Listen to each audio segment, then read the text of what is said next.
عجبت لأربع عجبت لأربع عجبت لأربع. بسم الله الرحمن الرحيم. الحمد لله رب العالمين، والصلاة والسلام على نبينا محمد وعلى آله وصحبه أجمعين، أما بعد. روي عن جعفر الصادق رضي الله عنه وأرضاه أنه قال: عجبت لأربع كيف يغفلون عن أربع. عجبت لمن ابتلي بغم كيف يغفل عن قول لا إله إلا أنت سبحانك إني كنت من الظالمين. والله يقول بعدها: فاستجبنا له ونجيناه من الغم. عجبت لمن ابتلي بضر كيف يغفل أن يناجي ربه ويقول: يا رب أني مسني الضر وأنت أرحم الراحمين.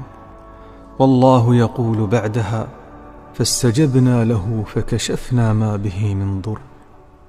عجبت لمن ابتلي بخوف كيف يغفل أن يقول: حسبنا الله ونعم الوكيل. والله يقول بعدها: فانقلبوا بنعمة من الله وفضل لم يمسسهم سوء.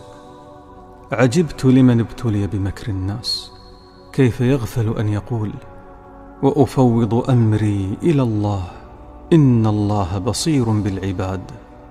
والله يقول بعدها: فوقاه الله سيئات ما مكروا.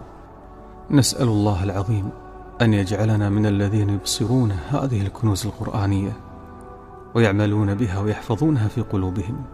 لا إله إلا أنت سبحانك إني كنت من الظالمين. لا إله إلا أنت سبحانك إني كنت من الظالمين.